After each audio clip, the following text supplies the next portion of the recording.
Hello everyone. Today the topic is factors affecting enzyme activity.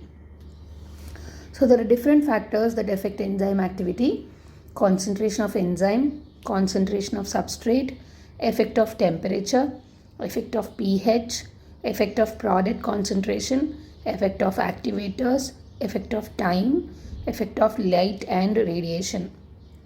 We'll see each of these one by one. So first, concentration of enzyme. As the concentration of the enzyme is increased, the velocity of the reaction proportionately increases. As the concentration of the enzyme increased, the velocity also proportionately increases till all the enzyme molecules are saturated. And that point is called as maximum velocity. Next is concentration of substrate. Increase in the substrate concentration gradually increases the velocity of the enzyme reaction. So if the substrate molecule is added, the velocity of the reaction keeps on increasing till all the enzyme molecules are completely saturated, and that is the maximum velocity. Next is Michaelis-Menten constant or Briggs and Haldane constant. Km or Michaelis-Menten constant is defined as the substrate concentration that is expressed in moles per liter to produce half maximum velocity in an enzyme catalyzed reaction. Km value is a constant and characteristic feature of a given enzyme that is comparable to a thumb impression or a signature. It is representative for measuring the strength of the enzyme and substrate. High Km reflects a weak affinity, whereas low Km reflects strong affinity.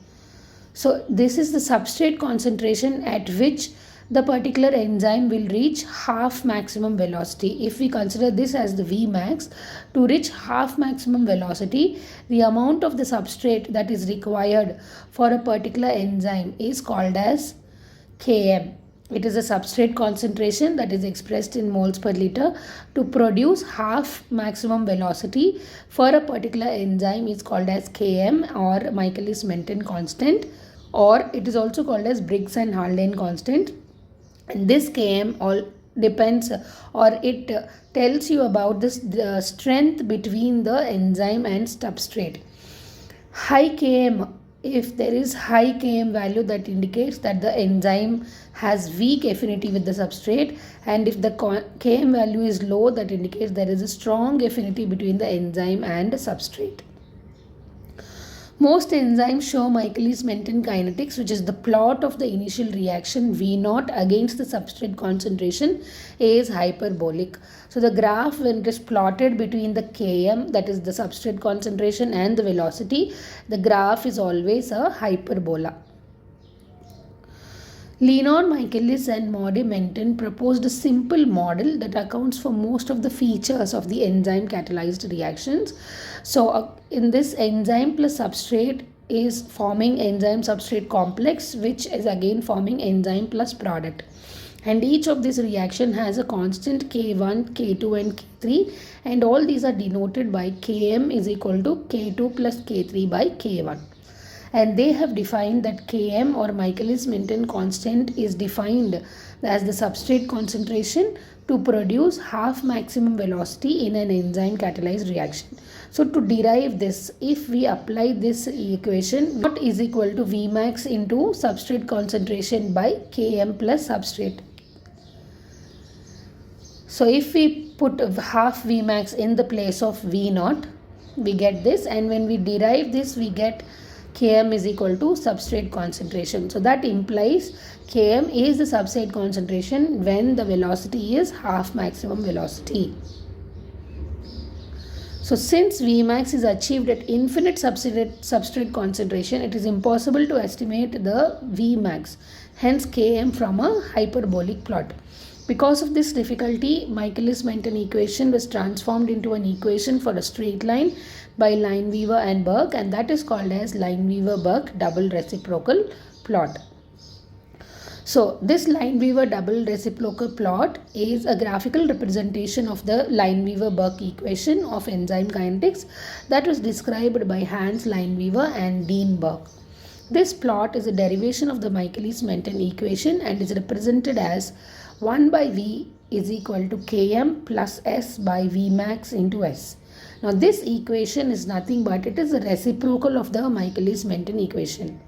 So this is the Michaelis-Menten equation. V naught is equal to V max into S by Km plus S, and when we actually reciprocate it, this is what we get. 1 by V is equal to Km plus S by V max by S, and this particular equation is similar to y is equal to mx plus c, which is the formula for a slope.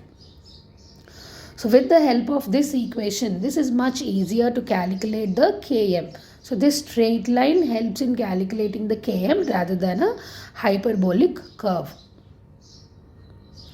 Next is effect of temperature. So velocity of an enzyme reaction increases with the increase in temperature up to maximum and then declines. So this is the graph. It keeps on increasing to a particular point, and that point is called as optimum temperature, and beyond which it completely decreases.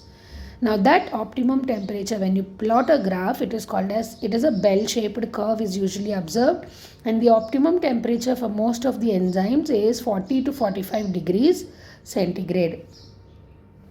Now when the enzymes are exposed to a temperature above 450, denaturation leading to derangement in the native structure of protein and active sites are seen. So enzymes are basically proteins, and beyond this optimum temperature you will see the denaturation of the tertiary structure or derangement of this, and also denaturation of the active sites of the enzymes. Next is effect of pH. Increase in the hydrogen ion concentration, that is increase in pH, considerably influences the enzyme activity. Here also we will see a bell-shaped curve similar to the effect of temperature, and similar to the effect of temperature where we have seen optimum temperature, here we have optimum pH, and the optimum pH for every enzyme is 6 to 8, and beyond this the enzyme activity will be less.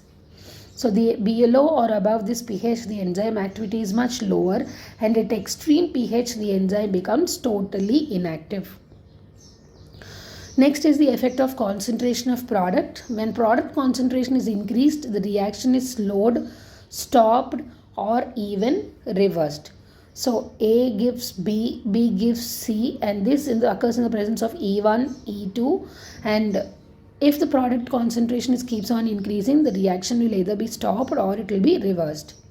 Next is the effect of activators. Metals function as activators of enzyme activity. We have seen in a separate video how metals act as cofactors and what are the difference between metal enzymes and metalloactivated enzymes. So those metal functions as activators through various mechanisms. One, either they combine with the substrate, or they form an ES metal complex, or they directly participate in the reaction, or they can bring a conformational change in the enzyme itself. Next is the effect of time. Under ideal optimal conditions, when there is optimum pH and when there is optimum temperature, the time required for an enzyme reaction is less. So variation in the time will generally relate to the alteration in the pH. Whenever we see there is alteration in the pH and temperature, there will be velocity variation in the time of the reaction. Next is the effect of light and radiation. Exposure of enzymes to ultraviolet, beta, gamma and X-rays inactivate certain enzymes to the formation of peroxides. So ultraviolet rays inhibit salivary amylase activity. So this is one example. So exposure to such kind of radiation will also inhibit or inactivate certain enzymes. So these are all the different factors which affect the enzyme activity. First is the enzyme concentration. If there is increase in the enzyme concentration, there will be increase in the rate of the velocity of the reaction to a point where if the substrate is limited, and beyond which even if you increase the enzyme concentration, there will be no increase in the velocity. So there will be a plateau. Next is the substrate concentration. Similarly, increase in the substrate concentration will increase in the rate or the velocity of a reaction to a point. If the enzyme is limited, then also we will see a plateau, or that is called as maximum velocity. Next is the effect of temperature and effect of pH. There is optimum temperature, that is 40 to 45 degrees centigrade, and there is optimum pH, that is 6 to 8. And both the curves are bell-shaped graphs, and beyond this optimum pH and beyond this optimum temperature, either denaturation of the enzyme, and if there is less or more pH, there will be inactivation of the enzyme. There is effect of product concentration. If there is increase in the product concentration, either the reaction will be stopped or it will be reversed. And then there will be activators. Metals usually act as activators, which increase the velocity of the reaction. And time, if the optimum pH and temperature is present, the time taken will be very less. Light and radiation, exposure to these light and radiation will cause inactivation of the enzymes. So these are all the different factors that affect the enzyme activity. Thank you.